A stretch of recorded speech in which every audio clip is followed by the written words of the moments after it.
N'hésitez pas à liker la vidéo si elle vous plaît et si vous êtes nouveau sur la chaîne, n'oubliez pas de vous abonner et d'activer la notification pour ne rater aucune de nos prochaines vidéos. On commence.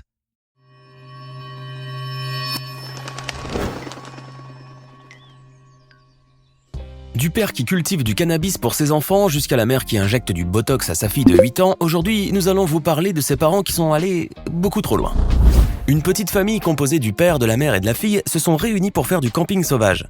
La journée était très belle et les membres de cette famille voulaient en profiter pleinement, notamment en prenant quelques photos. Mais une photo en particulier a suscité un petit scandale après avoir été publiée dans les réseaux sociaux. Et pour cause, on y voit la fille au milieu du père et de la mère, tous trois affichant un large sourire. Mais le père qui tient un marteau dans sa main droite a la main gauche très baladeuse. En effet, on voit clairement le père palper sa fille à travers son soutien-gorge. Inutile de dire que cette photo a déplu à beaucoup de monde. Si la jeune fille, qui n'a probablement pas plus de 13 ans, prend la chose à la rigolade sur la photo, il n'en est pas de même du public, qui n'a pas été tendre envers le père, le qualifiant de pervers et autres insultes.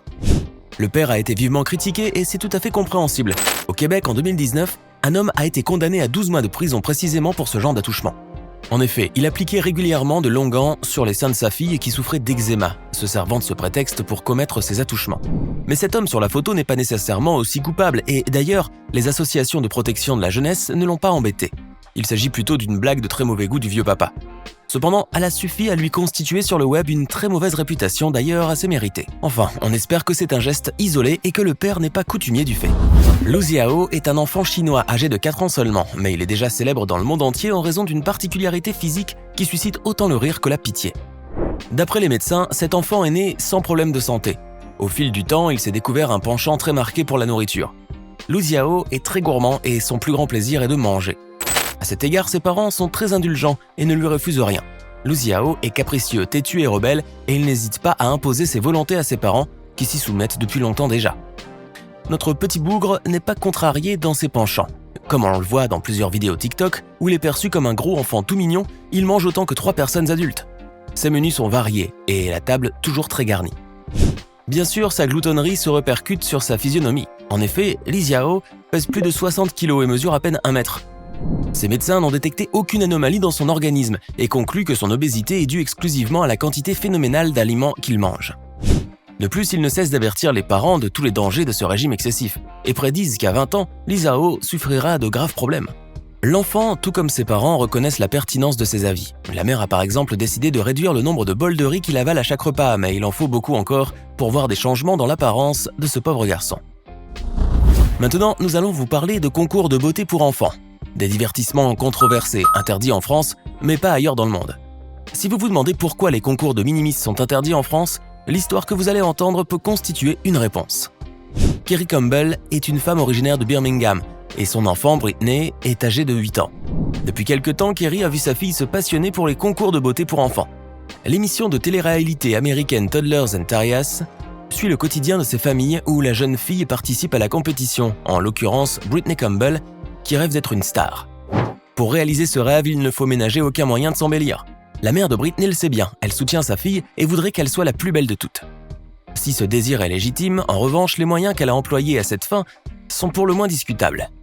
Vous le savez sûrement, mais dans les concours de beauté pour enfants, il y a de belles choses et des choses un peu moins belles. Une enfant qui réalise son plus beau rêve en chantant son morceau préféré déguisé en Barbie devant un public qui l'adore, c'est une chose très belle.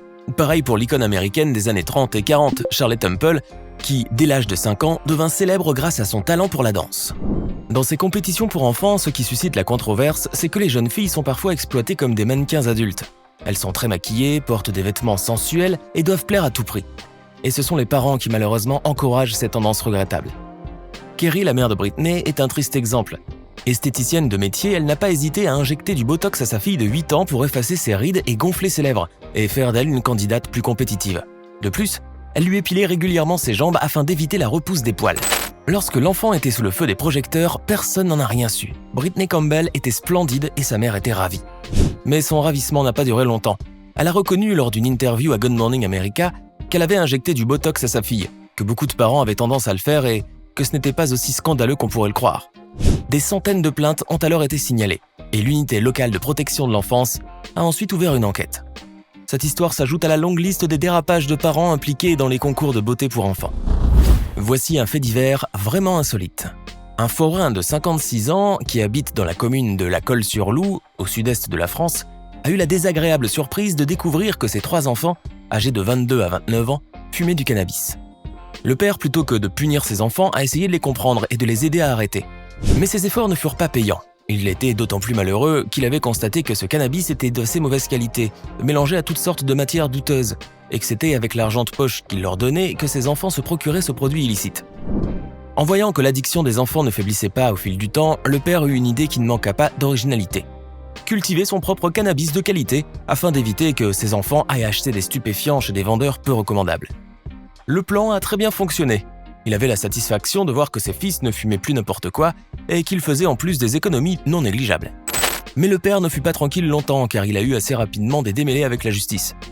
La police avait fait une perquisition dans son domicile pour une autre affaire et avait découvert par hasard dans le jardin une vingtaine de plants de cannabis hauts de 3 mètres. En comparaissant devant le tribunal correctionnel, le quinquagénaire a assuré qu'il ne vendait pas son cannabis et qu'il le cultivait pour que ses enfants cessent d'en acheter n'importe où. Mais cette défense n'a pas semblé très crédible au tribunal, qui l'a condamné à une peine de 18 mois de prison avec sursis, ainsi qu'à une amende de 1 000 €. On imagine qu'aujourd'hui, il est surveillé de très près. En 2017, à Bristol en Angleterre, Georgia Wilde, une jeune Britannique fraîchement diplômée en production cinématographique, s'était rendue avec ses parents à la cérémonie de remise des diplômes. C'était un moment très attendu et il devait être riche en émotions. Le père avait hâte de voir sa fille et de la filmer, coiffée d'une toque et portant sa toge noire et rose, traversant l'allée sous les applaudissements de ses camarades. Mais le père a tout bêtement manqué ce moment puisque c'est une autre étudiante qui l'a filmé, la prenant pour sa fille. L'excès de joie avait peut-être troublé le père. Ou alors, a-t-il des problèmes de vue ?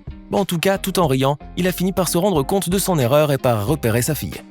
Cette étourderie insolite a valu à la famille un petit moment de célébrité sur Internet. L'histoire publiée sur Twitter par Georgia est devenue virale. Cependant, la jeune diplômée n'en veut pas trop à son père. Ce qui est ironique, c'est que Georgia est diplômée en cinématographie. Il est clair qu'elle ne tient pas sa vocation de son père. En 2016, aux États-Unis, la famille Jiménez, composée entre autres de 2 petites filles et d'une adolescente nommée Jennifer Ramos, attendait Noël avec impatience. Tout le monde s'était rassemblé, et les petites filles, comme tous les enfants le soir de Noël, n'avaient qu'une seule envie, déballer tous les cadeaux.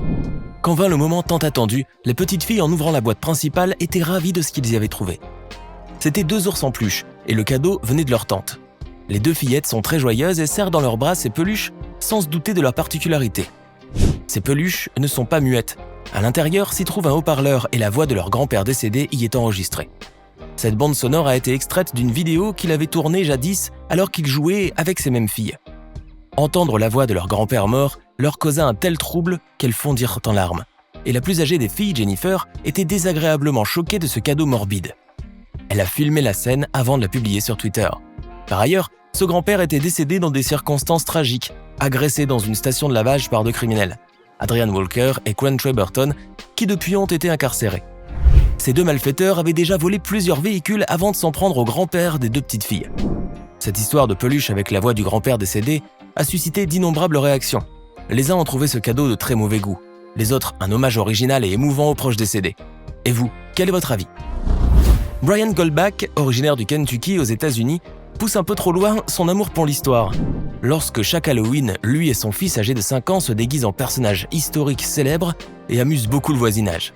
En 2018, alors qu'approchait le 31 octobre, date d'Halloween, Bryant a eu la fantaisie de vouloir marquer un gros coup, en choisissant pour son fils et pour lui un déguisement assez osé.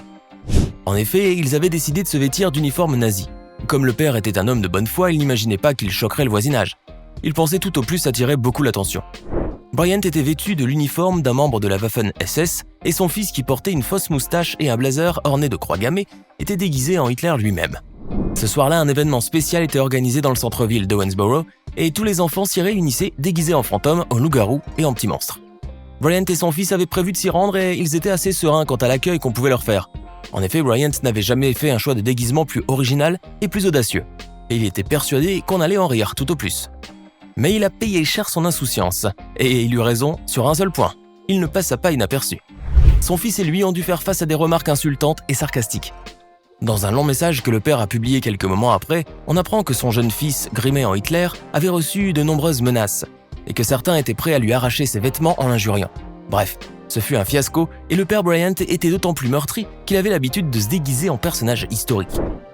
Au prochain Halloween, il se montrera sûrement plus avisé. À votre avis, le père Bryant est-il inconscient ou plutôt un subtil provocateur ? Ainsi se termine notre vidéo. Merci d'être resté avec nous et n'oubliez pas de laisser votre avis dans les commentaires. Parmi toutes ces histoires, laquelle vous a le plus choqué? Et si cette vidéo vous a plu, n'oubliez pas de mettre un pouce bleu, de vous abonner à la chaîne et d'activer la cloche pour ne rien rater de nos prochaines publications.